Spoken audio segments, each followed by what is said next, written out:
Halo, selamat malam Sobat Podcast. Kami dari PPG Calon Guru Gelombang 2 tahun 2024 Universitas Negeri Semarang, jurusan Pendidikan Bahasa dan Sastra Indonesia. Nah, perkenalkan saya Sylvia Saifatul Husnia sebagai pembawa acara dan pembawa acara yang kedua, yaitu podcaster kedua kita. Di sini kita kedatangan Bapak Rizal Muhaimin.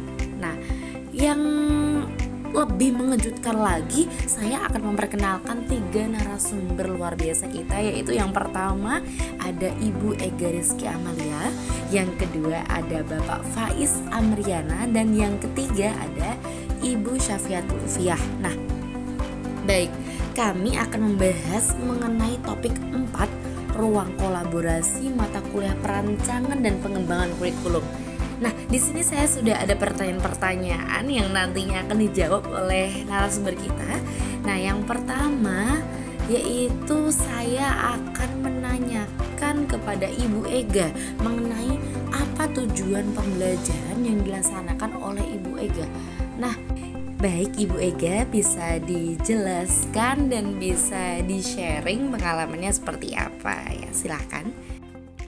Tujuan pembelajaran kebetulan saya mengajar di kelas 10-2 dan saat itu ada topik tentang teks debat.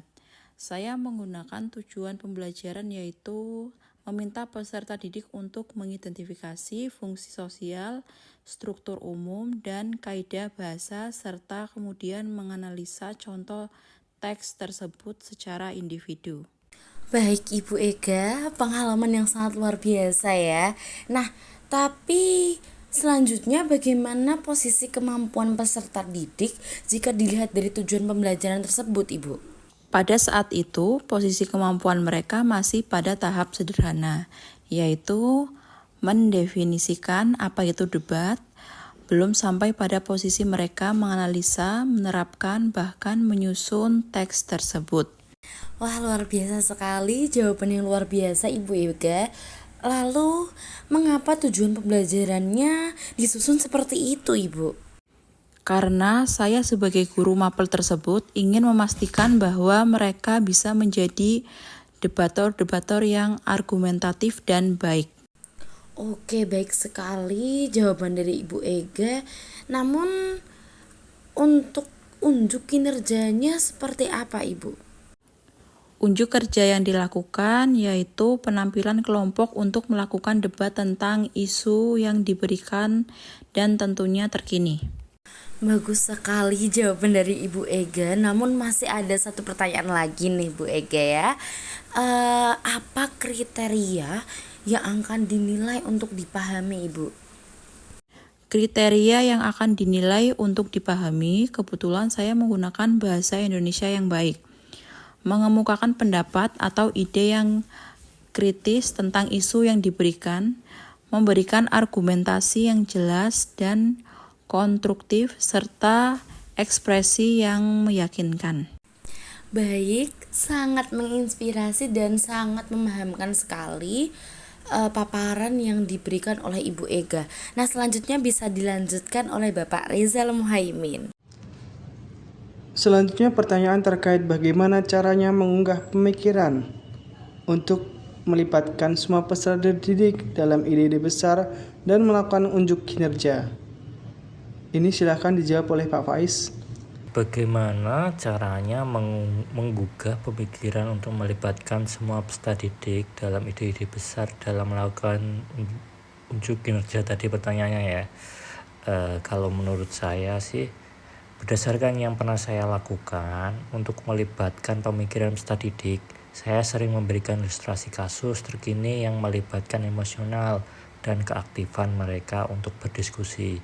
Saya minta mereka untuk berkelompok untuk melakukan literasi kritis dan kemudian memaparkan temuan mereka. Selanjutnya, situasi apa yang dapat melibatkan peserta didik untuk membuat ide-ide besar segera menarik, konkret, dan sangat penting? Situasi apa saja yang dapat melibatkan peserta didik ya tadi untuk membuat ide-ide besar? Menurut saya sih situasi yang dimana ruang belajar mereka saling mendukung untuk bertukar pikiran. serta peran guru sebagai mediator handal guna memastikan fasilitas dan kebutuhan mereka dalam belajar terpenuhi, seperti itu. Lalu bagaimana pendekatan penyampaian materi sehingga menghasilkan minat dan keingintahuan terhadap materi? Pendekatan penyampaian materi sehingga menghasilkan minat dan keingintahuan terhadap materi, kalau menurut saya itu yang saya lakukan saat KBM yaitu menyampaikan materi yang sederhana, mudah dipahami tetapi penuh dengan makna serta menghubungkan dengan kehidupan mereka secara langsung. Jadi harus mengkaitkan dengan kehidupan mereka ya. Kemudian, peluang macam apa yang bisa menopang minat pelajar, terutama ketika keadaan pembelajaran terasa sulit? Peluang macam apa yang bisa menopang minat belajar, terutama ketika keadaan pembelajaran terasa sulit ya tadi pertanyaannya ya. Kalau menurut saya sih, memang saya pernah menemukan dan mengalami sendiri di saat peserta didik merasa gelisah dan sulit untuk mencerna pembelajaran. Maka saya pernah memberikan mereka penguatan tentang orientasi mereka untuk melanjutkan perkuliahan di universitas ternama seperti itu, kayak di UNES, UGM, seperti itu. Itu yang saya sering lakukan sebagai peluang belajar mereka. Dan apa saja hambatan yang menimbulkan kecilnya pengambilan risiko, rendahnya imajinasi, dan kurangnya berani untuk mempertanyakan dan ketidakmampuan memutuskan? Tadi pertanyaannya tentang hambatan yang menimbulkan kecilnya pengambilan risiko ya. Kalau menurut saya itu minat peserta didik dalam belajar, kemampuan awal mereka dalam belajar, sosial budaya tempat tinggal mereka, fasilitas satuan pendidikan, dan atau juga peran guru yang minim untuk menyediakan ruang belajar yang aktif. Terima kasih Pak Faiz untuk jawabannya. Baik, kembali dengan saya. Pertanyaan selanjutnya akan dijawab oleh Ibu Syafiatul Ufiyah. Nah, Ibu Syafiatul Ufiyah, bagaimana caranya peserta didik akan terlibat dalam mengeksplorasi ide-ide besar dan pertanyaan yang penting, Ibu? Baik, terima kasih untuk pertanyaannya. Agar peserta didik terlibat dalam mengeksplorasi ide-ide besar dan pertanyaan penting, strategi berikut dapat diterapkan. Yang pertama, mulai dengan pertanyaan provokatif. Yang kedua, hubungkan dengan pengalaman mereka. Yang ketiga, berikan kebebasan untuk mengeksplorasi. Yang keempat, integrasikan sumber inspirasi. Yang kelima, fasilitasi proses berpikir kreatif. Yang keenam, gunakan strategi pembelajaran berbasis masalah. Yang ketujuh, tunjukkan dampak nyata. Yang kedelapan, berikan umpan balik yang membangun. Dan yang terakhir, ciptakan lingkungan belajar yang inklusif. Oke, kemudian kegiatan belajar apa yang diharapkan dapat meningkatkan penampilan kemampuan puncak siswa? Nah, pekerjaan rumah dan pengalaman di luar kelas apa yang akan diperlukan untuk memungkinkan peserta didik mengembangkan dan memperdalam pemahaman mereka tentang ide-ide penting tersebut, Ibu? Baik, selanjutnya mengenai kegiatan belajar untuk penampilan kemampuan puncak siswa. Nah, ini kita ada 5. Yang pertama yaitu mengenai proyek berbasis penelitian. Contohnya seperti membuat rencana aksi untuk mengurangi sampah plastik di sekolah. Yang kedua yaitu debat atau diskusi terstruktur, seperti debat tentang pro dan kontra penggunaan kecerdasan buatan di masyarakat. Yang ketiga ini ada pembuatan produk kreatif, contohnya seperti membuat video pendek tentang pentingnya energi terbarukan. Yang keempat, simulasi atau role playing, contohnya seperti simulasi sidang tentang perubahan iklim. Ini yang terakhir ada penelitian tindakan, contohnya seperti menganalisis pola konsumsi air di sekolah dan memberikan rekomendasi penghematan. Baik, sangat luar biasa sekali. Terima kasih untuk penjelasannya Ibu Ufi. Bisa dilanjutkan oleh Bapak Rizal, silakan. Saya masih ada pertanyaan untuk Baika. Bagaimana peserta didik akan dipandu untuk memikirkan kembali pemahaman mereka tentang ide-ide penting? Saya biasanya menggunakan small group discussion untuk mengulas dan mendalami lagi tentang ide-ide atau pokok pembahasan yang penting. Selanjutnya, bagaimana produk dan pertunjukan peserta didik dapat ditingkatkan melalui revisi berdasarkan penilaian diri dan umpan balik. Saya biasanya menggunakan produk dan pertunjukan siswa yang sudah dilakukan. Saya catat sesuai dengan rubrik yang saya gunakan. Kemudian saya sampaikan secara langsung di depan mereka sebagai umpan balik dan terus melakukan pengawasan untuk perbaikan penilaian mereka. Dan bagaimana peserta didik didorong untuk merenungkan pembelajaran dan kinerja mereka. Saya biasanya menggunakan catatan saat melakukan observasi di kelas, dikuatkan dengan pesan dan saran perbaikan yang konstruktif. Wah, jawabannya sangat menarik ya. Nah, selanjutnya masih ada pertanyaan untuk Bapak Faiz. Nah, bagaimana caranya peserta didik dibimbing dalam penilaian diri, evaluasi diri, dan juga penyesuaian, Bapak? Tadi pertanyaannya bagaimana caranya peserta didik dibimbing dalam penilaian diri, evaluasi diri, dan penyesuaian ya. Seperti itu ya tadi ya. Menurut saya, penilaian diri, evaluasi, dan penyesuaian merupakan komponen penting dalam proses pelajaran.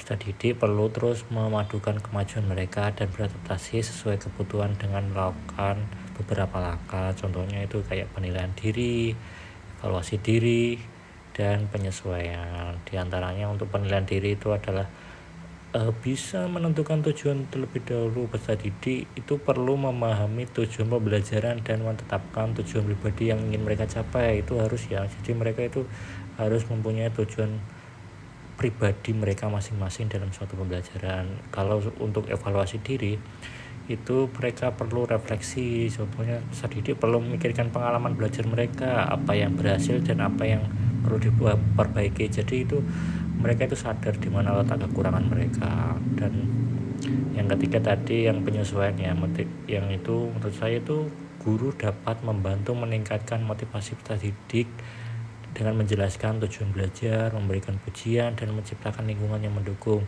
Hal ini bisa membuat peserta didik menjadi tambah bersemangat dalam pembelajaran karena mereka mendapatkan applause atau nilai dari seorang guru itu penting, seperti itu.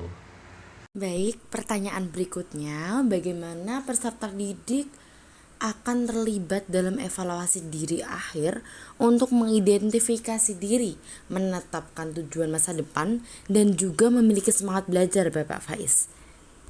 Tadi bagaimana peserta didik akan terlibat dalam evaluasi diri akhir untuk mengidentifikasi diri, menetapkan tujuan masa depan, dan memiliki semangat belajar ya. Pertanyaannya cukup banyak juga ya, tapi saya akan mencoba menjawabnya. Menurut saya itu peserta didik dapat terlibat dalam evaluasi diri dengan beberapa langkah yang membantu mereka mengidentifikasi diri, menetapkan tujuan masa depan, dan mempertahankan semangat belajar. Yang pertama itu dengan cara refleksi. Peserta didik dapat merenungkan pembelajaran dan kinerja mereka, melibatkan pertanyaan, contohnya ya ini ya, seperti apa tujuan pembelajaran Anda, bagaimana posisi kemampuan Anda jika dilihat dari tujuan pembelajaran, seperti itu bisa. Yang kedua itu bisa dengan cara motivasi. Guru ini yang berperan ya dalam motivasi ini. Guru dapat memberikan motivasi kepada peserta didik untuk melakukan penilaian diri dan evaluasi terhadap pembelajaran dengan kinerja mereka. Jadi kinerja mereka atau kinerja dari peserta didik itu benar-benar dinilai, seperti itu. Dan yang ketiga tadi kayak penyesuaian ya, sama kayak tadi yang pertanyaan pertama, namun ini evaluasi diri harus disesuaikan untuk mencerminkan bakat, minat, gaya, dan kebutuhan individu. Peserta didik dapat dibantu untuk melihat apa yang telah mereka pelajari dan apa yang membutuhkan penyempurnaan lebih lanjut. Jadi tahulah titik kekurangan mereka dan harus disempurnakan pada bagian yang mana, seperti itu. Lalu, bagaimana peserta didik akan dibantu untuk melihat apa yang telah mereka pelajari dan apa yang membutuhkan untuk penyempurnaan lebih lanjut? Oh ya baik. Menurut saya itu yang pertama itu mereka kayak seperti tadi ya, masih tentang refleksi pribadi ya. Mereka itu harus tahu apa yang mereka pelajari. Nah, dari apa yang mereka pelajari itu tentu menjadi bekal bahwa mereka dapat menguasai suatu materi tersebut. Dan yang kedua itu diskusi dalam kelas memungkinkan peserta didik untuk berbicara tentang apa yang telah mereka pelajari. Jadi itu mereka saling melengkapi. Jika ada salah satu kekurangan dari pemahaman mereka, bisa mereka tanyakan ke teman-temannya mereka yang lebih paham, dan juga bisa bertanya kepada guru juga tentunya. Yang ketiga itu evaluasi. Peserta didik dapat mengukur pemahaman mereka melalui tes, tugas, atau proyek. Ini diperlukan karena untuk mengukur hasil pemahaman mereka seperti itu. Dan yang keempat itu pengayaan. Peserta didik yang telah memahami materi dengan baik diberikan tugas atau proyek yang lebih menantang untuk memperdalam pemahaman mereka. Jadi itu pertanyaannya itu tidak harus seputar tekstual lah seperti itu. Jadi harus dikembangkan ke yang lebih kritis pemahaman mereka. Dan yang kelima itu menurut saya itu bimbingan dari guru. Guru dapat memberikan umpan balik dan bimbingan kepada peserta didik. Ini dapat berupa saran untuk memperbaiki pemahaman atau memberikan materi tambahan untuk diperdalam. Seperti itu. Wah, narasumber kita sangat inspiratif ya. Selanjutnya pertanyaan untuk Mbak Ovi. Bagaimana mengakomodasi berbagai kebutuhan perkembangan, gaya belajar, pengetahuan sebelumnya, dan minat peserta didik? Baik, terima kasih untuk pertanyaannya. Nah, dalam mengakomodasi berbagai kebutuhan perkembangan, gaya belajar, pengetahuan sebelumnya, dan minat peserta didik, guru harus mempelajari psikologi pendidikan agar guru mempunyai gambaran mengenai karakteristik peserta didik, sehingga guru dapat membuat rancangan pembelajaran yang sesuai dan dapat mengakomodasi semua kecerdasan yang terdapat dalam kelas tersebut. Berdasarkan teori kebutuhan Maslow, ada beberapa langkah yang dapat dilakukan di sekolah dalam upaya mengakomodasi pemenuhan peserta didik. Di antaranya itu ada pemenuhan kebutuhan fisiologis, ketentraman, penonjolan diri, aktualisasi, dan juga kebersamaan. Oke, lalu bagaimana cara menyesuaikan rencana pembelajaran apabila ada perubahan kondisi ya, untuk memaksimalkan keterlibatan dan efektivitas pembelajaran, Ibu Uvi? Baik, terima kasih. Ini masih ada kaitannya ya dengan pertanyaan tadi. Nah, ini pelaksanaan pembelajaran ialah implementasi dari sebuah RPP atau modul ajar, sehingga pelaksanaan pembelajaran harus sesuai dengan RPP. Namun ada kalanya proses pembelajaran di kelas tidak sesuai dengan rancangan yang disusun guru karena beberapa kondisi. Adapun cara yang dilakukan oleh guru adalah RPP harus bersifat fleksibel dan efisien sehingga bisa disesuaikan dengan kelas pada saat itu. Seperti itu. Terima kasih. Baik, selanjutnya bisa disampaikan oleh Bapak Faiz terkait pengalaman belajar apa yang paling baik sehingga dapat mengembangkan dan memperdalam pemahaman peserta didik. Kalau menurut saya itu ada beberapa poin. Yang pertama itu pembelajaran kontekstual. Jadi itu pembelajaran kontekstual mengaitkan materi dengan situasi nyata yang relevan. Jadi yang terkini lah, gak boleh yang lama-lama itu dipakai, itu kurang lah menurut saya. Dan yang kedua itu pembelajaran aktif. Jadi metode yang pembelajaran aktif mengutamakan keterlibatan langsung peserta didik dalam proses belajar. Jadi ini kayak berdiferensiasi ya, seperti itu. Dan yang ketiga menurut saya itu pembelajaran berbasis masalah atau problem based learning. Jadi itu dengan disajikan sebuah masalah membuat kayak peserta didik tuh bisa lebih berpikir secara kritis, kreatif, dan analitis. Dan yang keempat menurut saya kolaborasi dan diskusi kelompok, pelajaran kolaboratif seperti itu. Jadi ada timbal balik atau masukan bagi mereka semua lah, sehingga itu terjadi diskusi yang membangun seperti itu. Wah, keren sekali jawabannya. Nah, selanjutnya bagaimana meminimalkan kemungkinan kesalahpahaman?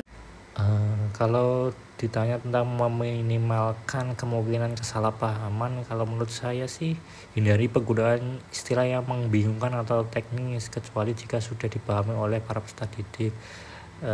Jadi kita harus memilih diksi-diksi yang sekiranya peserta didik itu mudah dipahami dan terkini. Jangan diksi-diksi yang maksudnya yang diksi-diksi yang bagus, seperti kayak untuk puisi itu kan jarang sekali itu peserta didik untuk tahu. Boleh seperti itu, tapi tahu tempatnya untuk menjelaskan lah, seperti itu.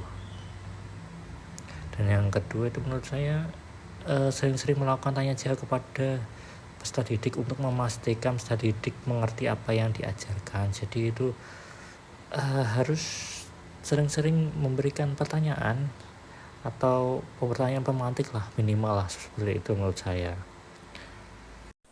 Baik, tidak terasa ya, kita sudah berada di ujung segmen nih. Nah, ini ada pertanyaan terakhir untuk Bapak Faiz. Bagaimana mengatur dan mengurutkan pengajaran dan pembelajaran untuk memaksimalkan keterlibatan dan efektivitas? Bagaimana mengatur dan mengaitkan pembelajaran dan pembelajaran yang memaksimalkan keterlibatan dan efektivitas tadi ya pertanyaannya. Kalau ini pertanyaan yang cukup kompleks ya sebenarnya, tapi saya akan mencoba menjawabnya. Itu kalau menurut saya itu, sebelum memulai sesi pembelajaran, pastikan tujuan pembelajaran sudah jelas dan dapat diukur. Tujuan yang jelas memberi arahan dan fokus baik bagi pelajar maupun peserta didik. Mulailah dengan konsep-konsep dasar yang mudah dipahami agar peserta didik memiliki fondasi yang kuat. Setelah itu, secara bertahap bangun pengetahuan yang lebih kompleks, seperti itu. Jadi ada urutannya lah, nggak boleh langsung ngejlong atau melompati seperti itu. Mulailah dengan pengenalan topik yang menarik perhatian peserta didik, sehingga itu memberikan atensi pada peserta didik. Gunakan pertanyaan pemantik, masalah atau ilustrasi yang relevan dengan kehidupan mereka. Pokoknya intinya harus yang relevan lah, seperti itu, dengan kehidupan. Nggak boleh yang jauh-jauh dari kehidupan mereka ya, tentang kehidupan lingkungan sekolah atau kehidupan pribadi yang pada umumnya lah, seperti itu. Apalagi ya, menurut saya itu pendekatan basis masalah memungkinkan siswa untuk belajar melalui pengalaman langsung dalam memecahkan masalah nyata juga. Ini mengembangkan keterampilan problem solving dan kolaborasi. Suasana yang mendukung, terbuka, dan tidak menghakimi akan membuat peserta didik merasa nyaman untuk berpartisipasi aktif. Ini juga meningkatkan keterlibatan mereka dalam diskusi. Mungkin itu saja yang bisa saya jelaskan ya dari pertanyaan tadi, karena memang cukup kompleks memang sebenarnya. Baik, terima kasih atas jawabannya Bapak Faiz. Nah, baik, hari ini narasumber kita sangat-sangat luar biasa. Semoga dengan perbincangan ini bisa memberikan manfaat kepada kita semua. Terima kasih sudah meluangkan waktunya. Saya dan Bapak Riza undur diri. Mohon maaf apabila ada kesalahan dan tutur kata yang kurang berkenan. Cukup sekian dan terima kasih. Selamat malam Sobat Podcast. Kita bertemu lagi di kesempatan berikutnya.